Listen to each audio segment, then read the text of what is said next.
Bueno, nos alegra mucho que hayan venido hoy a la sala infantil. Esta es una de las actividades de la programación del Servicio de Mediación de Lecturas y Escrituras para la Navidad y para la semana de vacaciones que hemos estado disfrutando aquí en la biblioteca.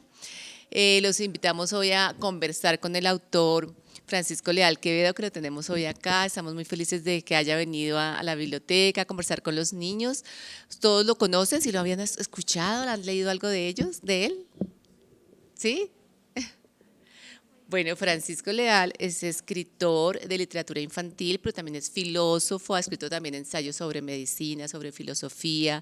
Desde el año 2000 se reencontró con la literatura infantil y porque le encanta jugar con las palabras, porque le encanta también viajar. Y en esa época escribió un libro que se llama Aventura en el Amazonas, que se ganó el premio Fundalectura 2003. Y a partir de ahí empezó a escribir muchos libros para niños y aquí están todos los que tenemos de él en la Luis Ángel Arango para que ustedes se los lleven a casa. Con la afiliación infantil, recuerden que pueden llevarse libros desde la Luis Ángel Arango con la afiliación para niños que vale 3.000 pesos al año y pueden llevar todos los libros de esta colección y los invito a que exploren y que conozcan los libros de Francisco Leal. Estamos muy contentas de tenerlo hoy acá. Él va a hablar de la voz de los objetos. Es un taller muy bonito porque a partir de los objetos, muchos objetos que conocemos, vamos a hablar de la historia del país, porque siempre conocemos la historia del país a través de los libros de historia, de las batallas, de personajes, pero esta vez va a ser a través de los objetos, cómo los objetos cuentan historias. Entonces, muchas gracias, Francisco, por estar acá y bienvenido. Yo no sé si me quede paradito aquí todo el tiempo. Yo les quiero contar, solamente para que estemos más relajados y contentos. Mi verdadero oficio es, yo soy médico pediatra. Durante 40 años he estado viendo niños enfermos o en un hospital donde trabajaba y ahora en mi consultorio. Desde que comenzó este siglo empecé a escribir libros para niños y he escrito 24. El último que yo publiqué antes de la pandemia se llama se llama Colombia a la vista. El título es, ustedes se acuerdan de que Colón nada que llegaba y entonces le ofreció una buena cantidad al primero que avisara que estaban cerca de tierra firme y el grito fue tierra a la vista. Entonces, para que ustedes más o menos se metan en el cuento, esto es tener a Colombia a la vista.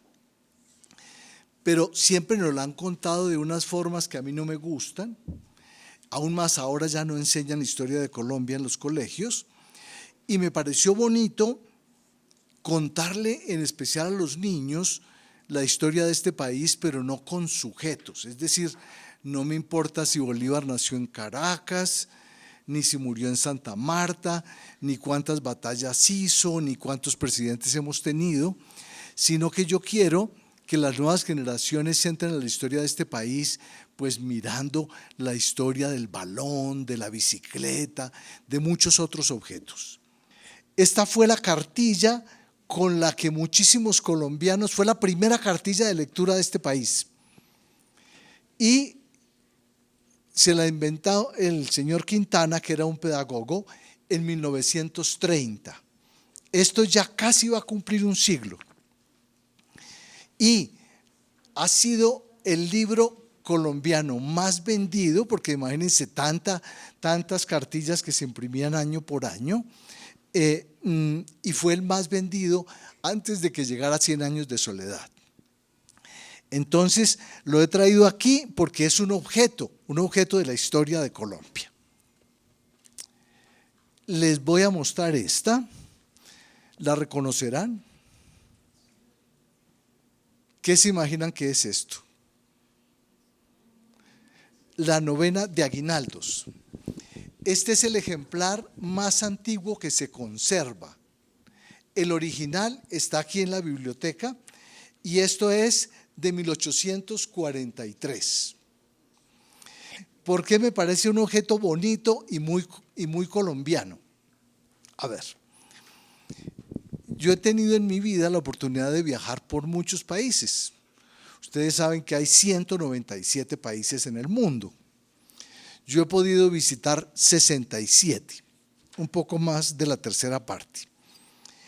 Y una de las cosas que me impresionó las primeras navidades que pasé fuera es, yo me imaginaba cuando vivía en España que la gente lo iba a invitar a uno a rezar la novena. Y después me encontré, para sorpresa, que la novena de aguinaldos, esta que les estoy mostrando, fue inventada en Bogotá por una monjita del Colegio de la Enseñanza y un curita ecuatoriano que hicieron una alianza para sacar la novena. En ningún país hay novena de Navidad. Lo que más se parece a eso es en México una cosa que se llama las posadas. Pero entonces, por allá dentro de la memoria de todos nosotros, con seguridad está la novena de Navidad. Y habitualmente con buenos recuerdos. Eso me imagino yo. Entonces, voy a mostrarles más objetos. Yo creo que ninguno de ustedes tuvo en su mano un objeto como este. ¿O sí? Usted dice que sí. ¿Esto de qué le acuerda? Nada menos que la primera comunión. ¿Y tuvo un librito igualito? Sí, listos. Ajá, debería venir. Bueno, entonces, no, eso era parte de la tradición. Además de que había un símbolo pintado generalmente por monjitas a mano, el cirio y el librito. Este está en perfecto estado de conservación y es de 1951. Es decir, este librito tiene 71 años. Les voy a mostrar algo que ninguno de los hijos de ustedes conoce y puede que nunca llegue a conocer, pero que me parece bonito que lo pasemos. A ver. Porque digamos, todos estos son objetos que nos hablan. No sé si les quede claro que lo que yo quiero es que vivimos en medio de un montón de objetos y de tanto mirarlos se nos olvidó que existieron. Y aún más, los objetos los hicieron otros, nosotros los disfrutamos y posiblemente cuando nos vayamos se los vamos a dejar a otras personas. Unas cuantas bolitas, de estas hay algunas preciosas, estas negritas con estrellas las compré en Rusia hace muchos años. Estas rojitas de un solo color son de la isla de Murano, frente a Venecia, y así sucesivamente. Entonces, digamos, uno cazaba y ponía en un cuadro las bolitas, ¿cierto? Y los jugadores, ¿quién quiere jugar? Venga, venga a ver. Y las bolas que uno lograba sacar de ahí eran para uno. Esto se llamaba el juego de las canicas. Y pues los niños de ahora ven televisión, juegan con la tablet, hacen otras cosas, pero no juegan con las canicas. Yo sí juego con las canicas. ¿Quién más quiere? A ver, denos una lección de puntería. A ver. Bueno, bien. ¿Sabes? Debieron ser buenos en su época, pero llevan años sin trabajar. Nos oxidamos. ¿Cierto? Bueno, bien. Entonces vamos a pasar al otro objeto, pero yo les voy a regalar. ¿Ya tienes esas tú? Te las regalo. Por ejemplo, las flores son primavera. Con razón Medellín se llama la ciudad de la eterna primavera. La mayoría se cultivan en una vereda que se llama Santa Elena. Y hay muchísimos silleteros que han aprendido el oficio de sus padres y orgullosamente lo siguen ejerciendo.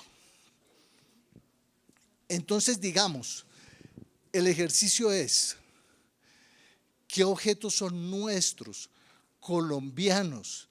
¿Qué nos podría definir como colombianos? De aquí, ¿quiénes son bogotanos? No, yo soy ibaguereño. ¿Quién es de otras ciudades? ¿De Soacha? Bueno, ¿usted nos puede contar qué es eso del rosado Soacha? Hay un color que se llama el rosado Soacha y pueden entrar a internet y lo buscan y resulta de un movimiento de artistas y hay un rosado especial que ya internacionalmente se conoce como el rosado Soacha. ¿No sabías? Bueno, pero las garullas sí las conoces. Ah, a ella le importa más lo que se come que lo que se ve, ¿no es cierto? Bueno, bien, entonces vamos a seguir. Si a ustedes les dijeran, ¿este país qué es?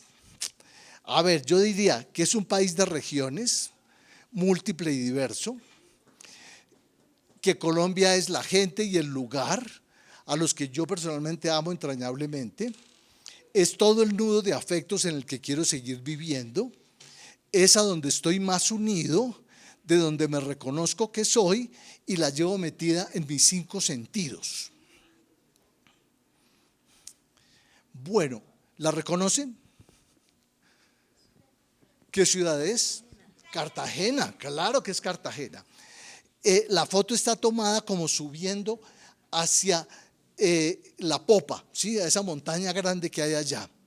Y esta es toda esa zona que se llama el Laguito.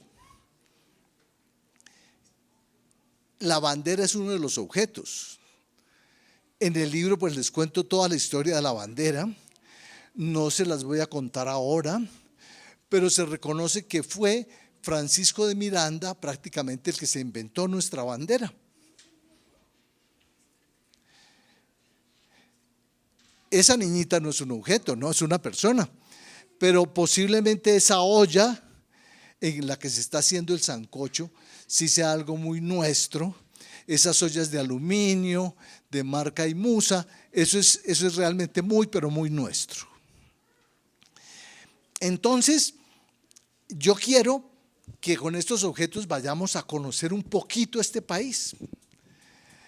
Unos individuos elaboran listas de presidentes, otros estudian la geografía de este país, pero nosotros queremos hoy es estudiar los objetos, ver por qué surgieron y qué nos enseñan, qué vale la pena de eso. Nuestra historia colombiana es larga. Lo que pasa es que los historiadores nos han hablado desde la llegada de Colón para acá, pero esos son apenas 500 años. Y se sabe que esta tierra empezó a ser habitada hace cerca de 30.000 años. Ahora hay unos yacimientos, uno que se llama El Abra, al nororiente de Zipaquirá, que es uno de los últimos enterramientos que han encontrado, y se puede decir que hace cerca de 30.000 años había gente por acá. Ahora, todos nosotros somos mesticitos, sí, unos nos creemos más blanquitos que otros y más elegantes que otros, pero todos somos los mismos mestizos. Pero existen 87 etnias diferentes en Colombia. De esas se hablan 67 lenguas distintas. Estamos en un poco más de 1 millón de kilómetros cuadrados.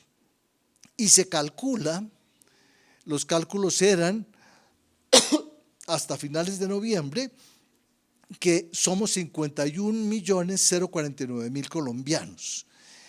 Entonces, si le preguntamos a esas personas, bueno, ¿y usted es colombiano y eso qué significa? ¿Sí? ¿Eso es positivo o negativo? ¿Somos distintos de los venezolanos? ¿En qué nos diferenciamos? Hablamos muy parecido, comemos bastante igual, pero entonces en este libro dice, el profesor, que es un profesor de un curso de vacaciones, empezó a mostrarles un montón de fotos maravillosas de mares, de cordilleras, de aves, de mariposas, de estadios llenos, porque para eso sí somos sin igual, y formamos un país distinto de los otros, aunque no sea tan fácil decir en qué nos diferenciamos.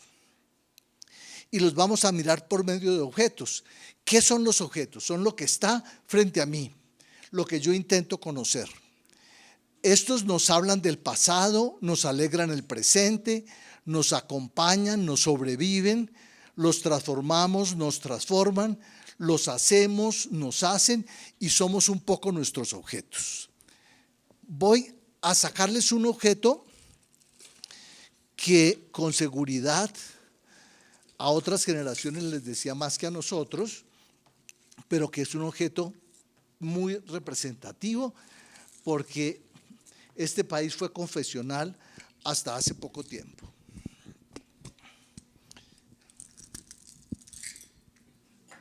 ¿Qué es esto? Una camándula, un rosario, ¿sí? La dueña seguramente era, ¿qué nos dicen los objetos? Una señora de buen gusto, ¿no es cierto? Y posiblemente de buen presupuesto, porque sus pepitas son de cristal de Murano, ¿sí? Esto es un objeto que a casi todos nosotros nos dice algo. Hasta tiene una cruz. Tiene una cruz, porque debe tener una cruz. Porque significa lo de Dios. Claro, pero imagínate, princesa, ya que tú eres una chica tan inteligente, que este objeto me puede decir más cosas. Las pepitas están gastadas, porque posiblemente las usaba una señora, las usaba mucho. ¿Y por qué las usaba mucho? Porque le encantaba. Porque tenía muchas personas por las cuales rezar. Esa persona tenía 10 hijos. Y también le encantaba. Y le encantaba tener esos hijos. Tenía 10 hijos. Y algunos eran buenas personas y otros eran calaveras, ¿sí? Y entonces esa señora tenía que rezar por mucha gente y por eso las pepitas están gastadas. ¿Por qué sé yo todo eso de este objeto? Porque En la cruz, ahí está Dios. bien, yo sé mucho de este objeto porque era el rosario de mi mamá, ¿sí? Bueno, entonces, ahora les voy a mostrar un objeto muy valioso que muchísimas generaciones pues ya no lo usaron. Vamos a ver quién reconoce esto. No.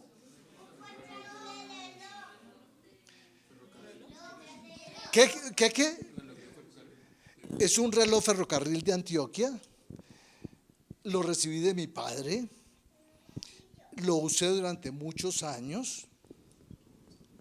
Y mira lo que te voy a mostrar.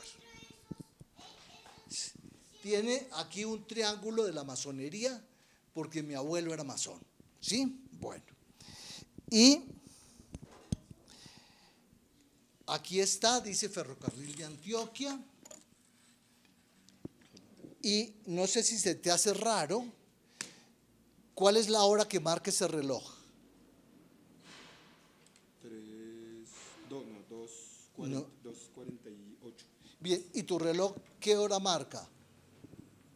2:48. Sí, este es un reloj Ferrocarril de Antioquia. Digamos, después de que Colombia recibió los millones de dólares que recibió de Estados Unidos de indemnización por Panamá, los gobiernos empezaron a invertir en los ferrocarriles. Y para conmemorar el ferrocarril de Antioquia, que lo hizo Francisco de Cisneros, se sacaron estos relojes. Entonces, estos relojes son hechos en Suiza. Nosotros no hacíamos relojes y todavía no hacemos relojes. ¿Y qué? Sí. Es decir, los nuevos, es que digamos, mira, este es de 1922. Es decir, en estos días cumple un siglo. Y si logro abrir atrás, está el nombre del joyero en Medellín, ¿sí? Se llama Juan Heiniger y figura en internet.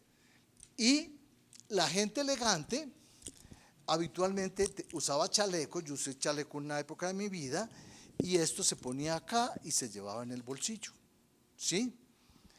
Ahora, lo que hizo que nos pasáramos a estos relojes fueron los aviadores.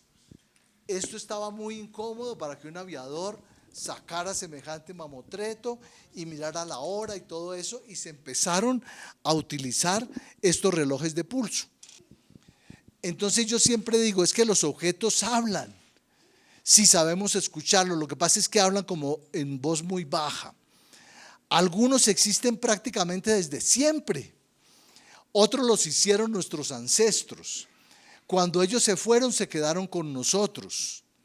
Ahí les estoy mostrando mi reloj. Nos acompañan, nos son útiles, otros los hacemos nosotros y se los dejaremos a los que vendrán luego. Su historia a veces, no siempre, está en los libros. Al final, cuando ya ustedes se aburran de escucharme, vamos a pasar unas hojitas en blanco y algunas personitas van a hacer dibujos si quieren o van a escribir algo. Después lo compartimos entre todos y traje unos libros para regalarles a aquellos que participen. ¿Les parece? Bueno, entonces yo voy a pasar a otros objetos porque veo que los niños son muy interesantes en este grupo y nos van a contar muchas cosas. Mi papá tiene una máquina de escribir que es vieja. ¡Claro! Y le encanta feliz. Es que mira, imagínate, la marca más común que llegó a Colombia se llamaba Remington, ¿sí? Y hubo un momento en que había en el mundo muchas fábricas de máquinas de escribir. Actualmente solo hay 2 fábricas de máquinas de escribir en el mundo. ¿Por qué razón? Porque el computador arrinconó la máquina. Digamos, esta maquinita, estaban las teclas, estaba la cinta, el rodillo sobre el cual se ponía el papel, pero pues solamente era un tipo de letra. Pero no tenía pantalla ni nada. Nada. Y además de eso, si uno se equivocaba, tocaba volver a empezar. Te confieso, cuando yo empecé a escribir novelas, usaba máquina de escribir. Eso fue Antes, hace mucho tiempo. y los computadores y los televisores eran de esta época. Bueno, los televisores, la televisión llegó a Colombia en 1957 y estas máquinas se las inventaron como en 1910, más o menos, para que tú te enteres. Y entonces, digamos, yo me acuerdo que mi padre usaba una Remington igualita a esta. Les había traído la foto en la máquina en que García Márquez escribió 100 años de soledad, que es una Smith Corona, pero no me cabían las cosas. Este objeto, ¿quién tiene todavía en casa máquina de coser? ¿Sí? Esa sirve para tejer y cuando uno pincha el botoncito de abajo empieza a tejer eso. Princesa, esta no es de esas. Y esta, ¿sabes qué? No tiene botoncitos, ¿sí? Sino que lo que tiene es un pedal y en ese pedal la señora toque, porque si no se queda quieta. Pero esta máquina fue muy importante en nuestro país. ¿Qué nos dice? Digamos, a ver, las mujeres no trabajaban. Y una de las trabajaban en casa durísimo, pero no tenían un empleo. Pero esta máquina empezó parte de la liberación femenina. Las mujeres producían, ¿sí? Hacían sus costuras. Pero llegó llamémoslo así, la parte industrial de la sastrería, con los vestidos hechos en serie, y entonces estas máquinas fueron perdiendo importancia. Pero claro, si nosotros le dijéramos a esta máquina Singer que nos contara, tendría muchísimas historias para contarnos. A ver, ¿quién descubre qué es este objeto? Es un revólver. Pero ¿qué importancia tiene este revólver? Mejor, es que esta es la historia de Colombia. Este revólver, mira, este revólver es malísimo. Es un revólver que llaman una pajarilla. Fue reformado, no funcionaba bien, el tambor no da vueltas perfecto. Pero ustedes no se imaginan por qué lo traje.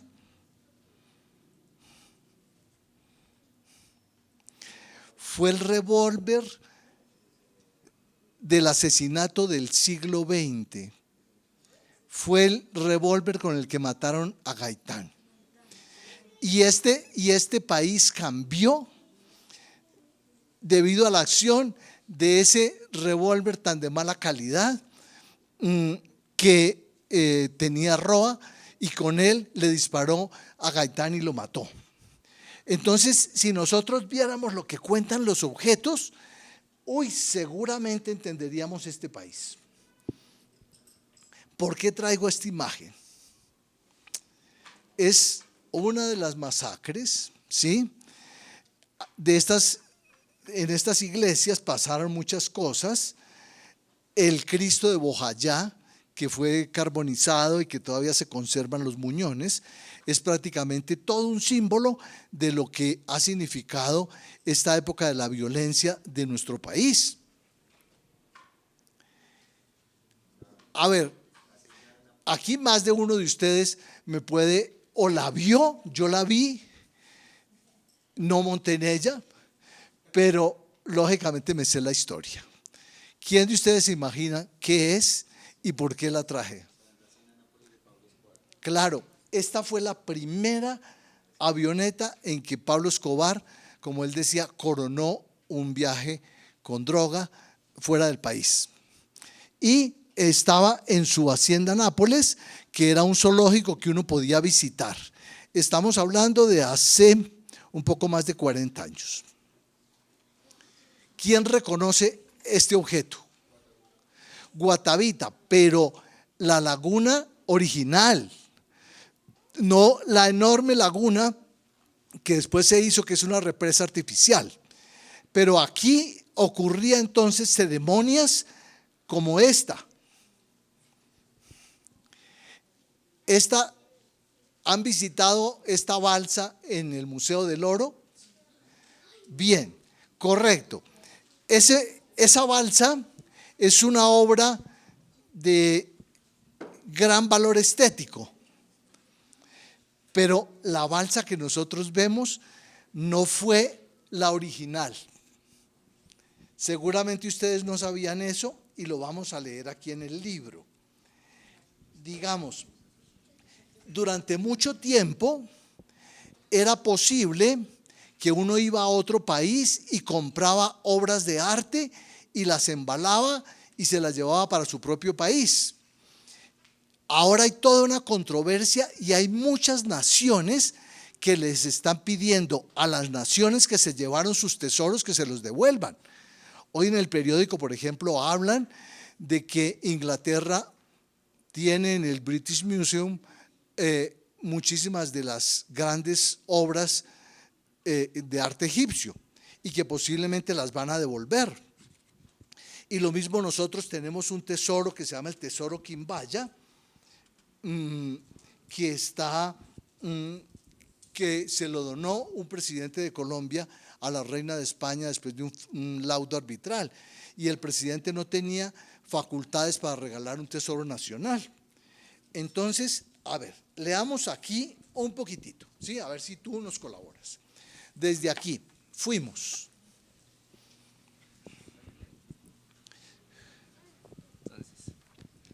Fuimos casi directamente al tercer piso. Allí estaba, magníficamente expuesta, la balsa de la ofrenda. Nos ubicamos alrededor de ella.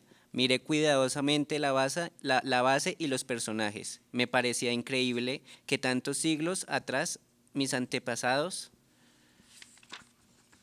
hubieran hecho esa obra, llena de significado y con tantos hermosos detalles. Quiero que miren su bella manufactura. En otro fundido. Utilizaron crisoles para la fundición del metal, luego moldes y el truco de la cera perdida. Esta pieza tiene Esta pieza tiene para nuestra historia un valor incalculable. Es posible que sea uno de los objetos que dio origen a la leyenda del El Dorado, un lugar por el que los conquistadores, movidos por su codicia, hicieron muchas exploraciones y cometieron incontables atropellos. Gracias. Muy amable, hombre. Ahora, entonces, ¿qué pasó? Un alemán compró la balsa original y se la llevó, y la caja llegó nada menos que al puerto de Hamburgo. Y cuando estaba en el puerto de Hamburgo, se incendió el depósito y por lo tanto la balsa original se fundió y se perdió. Pero es que no era solamente esa balsa, sino que en todas las lagunas que había, nuestros antepasados hacían ritos ceremoniales. Y después se encontró en el municipio de Huasca esta, que es también auténtica, solo que no es la original, pero es también completamente auténtica y se usaba para las mismas funciones. Está en el Museo del Oro y ustedes pueden ir cuando quieran. Ahora vamos a otro objeto. ¿Esto de qué les habla? De fútbol. Estamos en plena fiebre. Bien, esta foto, tengo que reconocerlo, no es de este mundial, sino que este es del Mundial de Rusia. Es un estadio. Bien, ¿reconocen al personaje? Messi, perfecto. Y este es el balón que se está usando actualmente en Qatar, ¿cierto? Bien, pero lo que ustedes no saben es que hay un pueblito aquí entre nosotros que se llama Monguí. ¿Quiénes han ido a Monguí? En Boyacá, ¿tú? Y entonces, digamos, en ese pueblito, la industria son los balones. Y por eso la gente hace chistes, que Monguí es el pueblito donde los hombres trabajan en pelotas y las mujeres en bolas, ¿sí? ¿Por qué razón? Porque ese es como la fuente de trabajo. Cuando ustedes vayan, realmente se van a asombrar. Todo un pueblo dedicado a producir balones. Mire lo que dice el libro. Busquen en el mapa. Hoy sí lo van a encontrar. Vamos al sitio donde fabricaron este balón. Vámonos de viaje a un pueblo hermoso, antiguo, muy bien conservado. Estamos en Monguí. El pueblo fue fundado en 1601 y está considerado como uno de los 17 pueblos patrimonio de Colombia. Es un muy bonito paseo. Es una de las joyas de la arquitectura colonial. Pero además de la imponente iglesia, la bella plaza, las calles y las casas, algo nos llama la atención de forma inmediata. Las decenas de balones que cuelgan de balcones y puertas y las estatuas más vistosas en la gran plaza, que son precisamente un balón y una cocedora de balones. Esto es saliendo de una de las fábricas de balones. Y allá en el fondo se ve la iglesia, que es de las más antiguas del país. Pero imagínense ustedes, a los jugadores de fútbol, ¿a ustedes les tocó los balones cosidos? Es decir, anteriormente eran cosidos a mano. Y entonces el señor, el dueño, cortaba las piezas.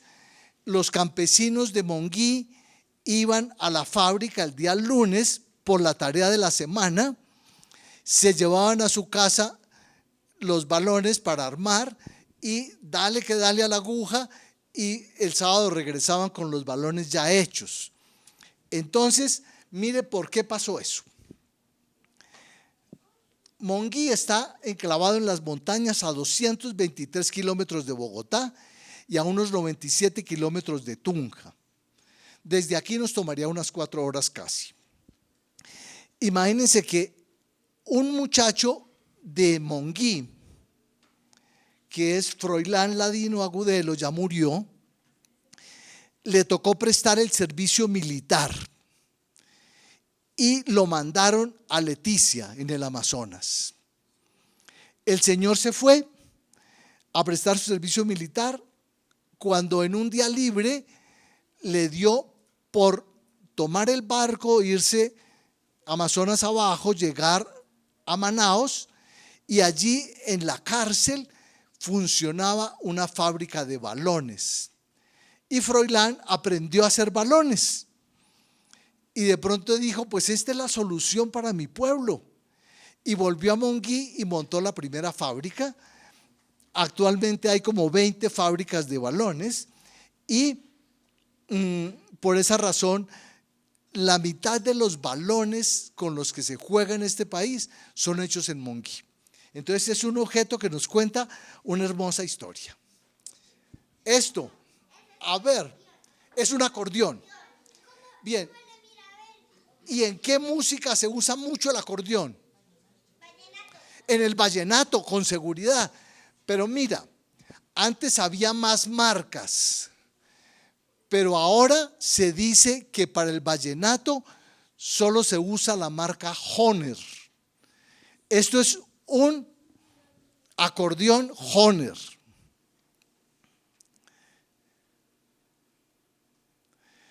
Pero, ¿qué pasó? ¿Por qué terminamos nosotros con eso del vallenato? El vallenato es nuevo. Nosotros antes usábamos guitarras y tiples y cantábamos bambucos y otro tipo de música. Pero ahora el vallenato es quizá la música más escuchada en nuestro país. Se dice que llegaron acordeones de muchas marcas, pero se fue haciendo cada vez más popular el Hohner. Es caro, tiene un gran sonido. Pero para que ustedes se den cuenta de lo importante que es el vallenato para nosotros y el acordeón, les traigo estos datos. Dice, para la música vallenata solo se usa Hohner. Hay dos razones para eso, la calidad y la respetada tradición. Pero imagínense que la fábrica que está en Alemania produce 60,000 acordeones al año y la quinta parte de la fábrica, del producto de la fábrica, es 12,000 acordeones salen anualmente para Colombia. ¿Sí? Porque el mismo dueño, Klaus Werner, gerente, dice que nunca había visto tal devoción por un acordeón como el que ve en Colombia. Ahora, los colombianos tenemos fama de recursivos, y es cierto. A veces los acordeones se dañan. ¿Y qué pasa? Nuestra gente es capaz de arreglarlos, de inventarse las piezas y a veces de modificar el acordeón. Aquí en Colombia hay algunos acordeones que tienen más escalas musicales que los 3 tonos que habitualmente tienen las marcas originales. ¿Conocen el sitio? Pero ¿cuál? Es que hay muchas plazas. Yo vivo a 200 metros de una. Yo vivo a 200 metros de la Perseverancia. Pero esto es Palo Quemado, claro que sí, esto es Palo Quemado, que es realmente una fiesta. A mí personalmente no me gustan los supermercados, sino que me gusta la plaza de mercado, porque tengo contacto con la gente, puedo escoger mi producto, tengo la oportunidad de charlar, de hacer amigos. Lo aprendí de mi abuela, que era comadre de todos los marchantes de la plaza de Ibagué. Y les traigo este objeto, ya casi para terminar porque no los quiero cansar. ¿Qué es esto? Una pizza. ¿Y qué tiene que ver la pizza con Colombia si esto es Italia? ¿Esto es Italia o no? Es decir, la pizza es un producto italiano. Yo he estado en Nápoles, en el sitio donde se inventaron la pizza, comiéndome una pizza. ¿Por qué la traigo acá? Porque miren, a ver, la gente dice el descubrimiento de América. No, eso no hubo ningún descubrimiento. Nosotros no estábamos para ser descubiertos, sino que se dice que fue el encuentro de dos continentes, ¿sí? Pero muchísimas de las cosas que comemos nosotros las trajeron los españoles. Y muchísimas de las cosas que se comen en Europa se llevaron de América. Entonces, digamos, la incorporación de América a la cultura occidental trajo muchísimos cambios, entre esos muchísimos cambios en la alimentación. Entonces, miren, les cuento.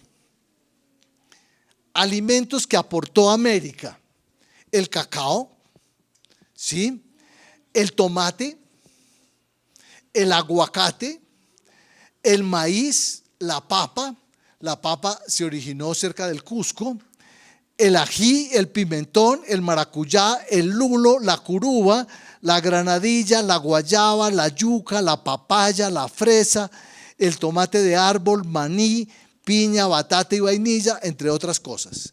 Mejor dicho, después del descubrimiento de América,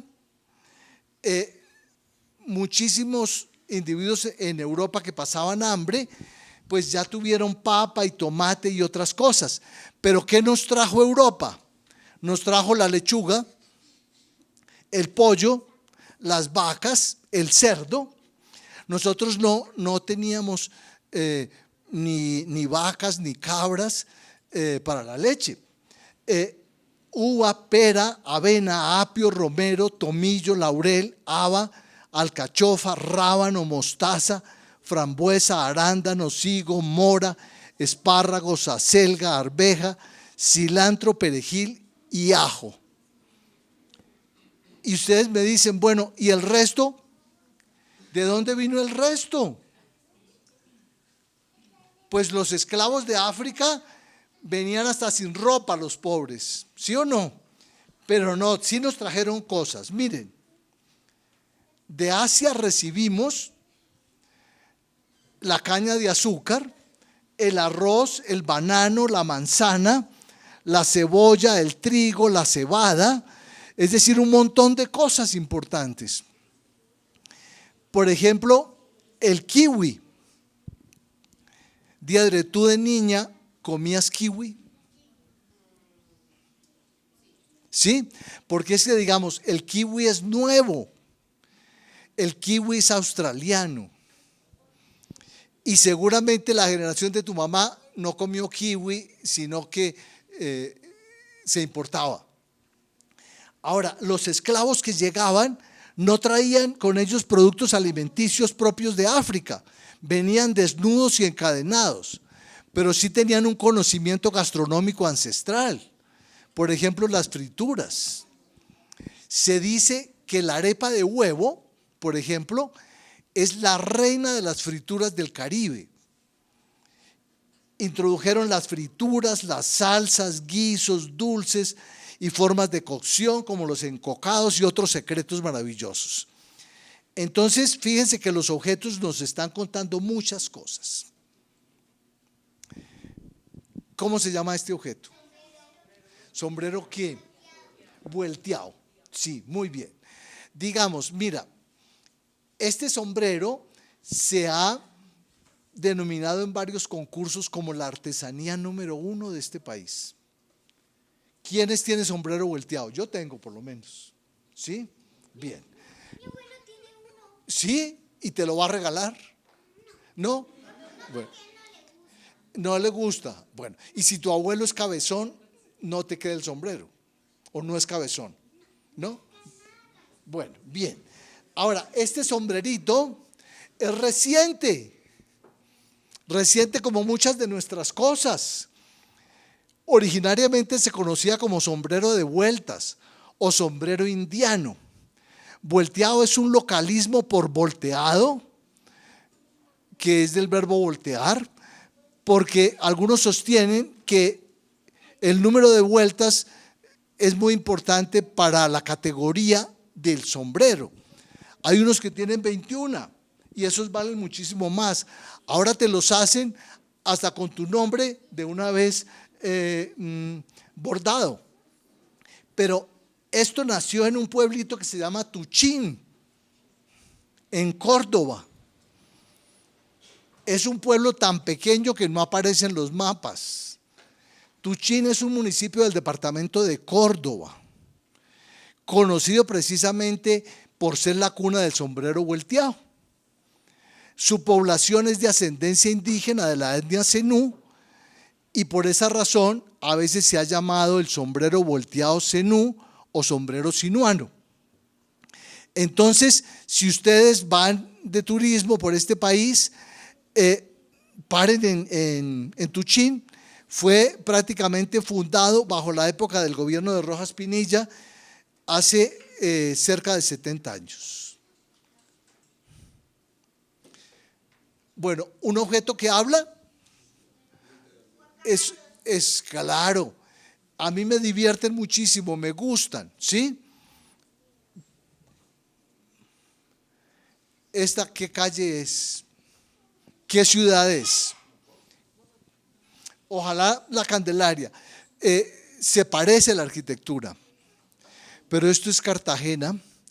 Es una calle que a mí me gusta el nombre, que se llama la calle Tumbamuertos.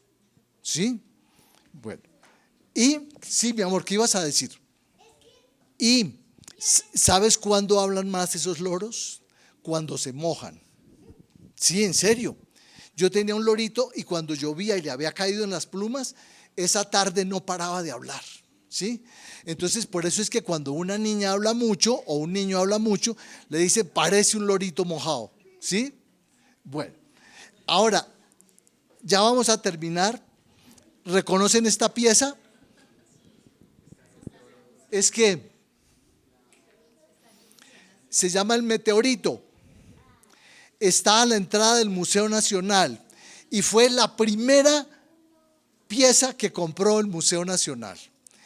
Y le dieron a muchísimos países fragmentos. Estamos hablando que esto fue recién terminada la Guerra de Independencia que apareció el meteorito por allá en una hacienda en Boyacá. Vamos finalmente a hablar de una cosa, de la bicicleta. Nosotros somos conocidos internacionalmente como los escarabajos de América. No es casualidad que muchísimos de nuestros ciclistas sean ahora campeones internacionales y sean figuras de los grandes equipos. Pues esto es de la primera Vuelta a Colombia. ¿Cuántas vueltas a Colombia se han corrido? ¿Nadie sabe? ¿Ninguno de ustedes fue ciclista en su juventud? Vamos en 72 vueltas a Colombia. Es decir, esto no se improvisó, sino que esto ha sido una tradición muy larga.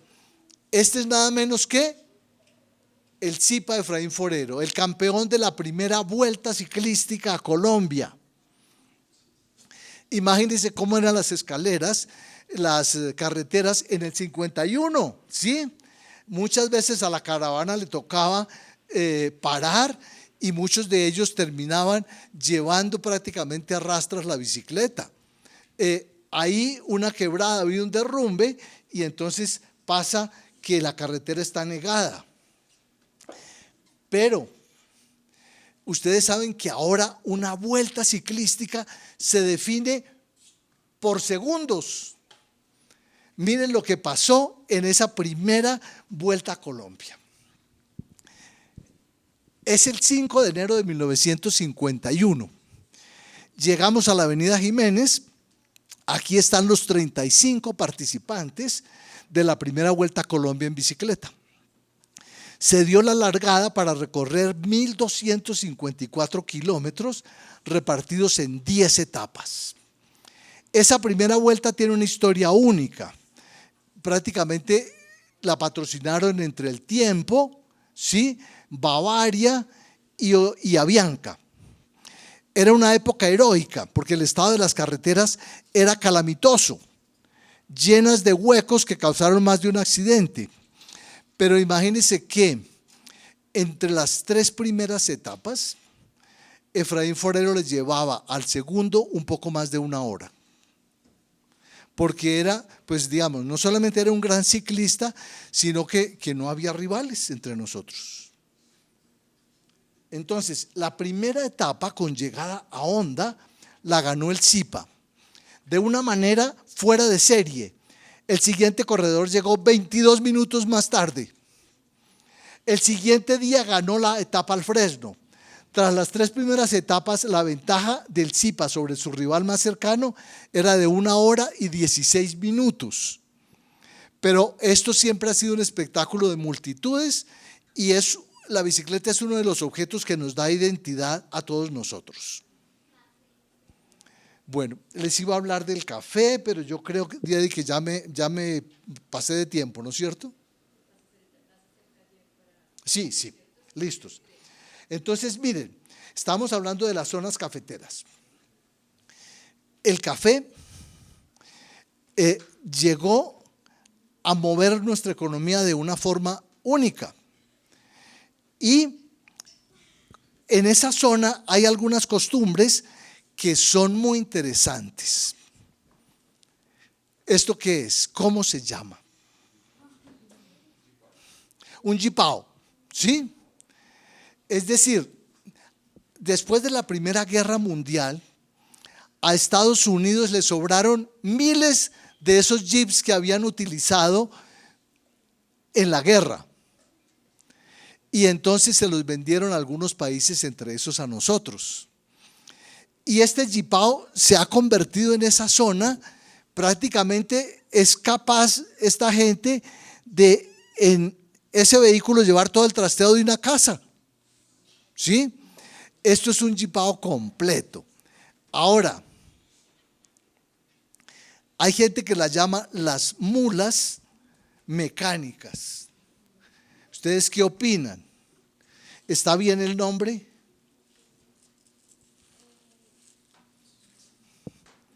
Sí, pues digamos, así como las mulas van por cualquier camino y son capaces de treparse a cualquier montaña, estos jeepsitos pueden hacer lo mismo.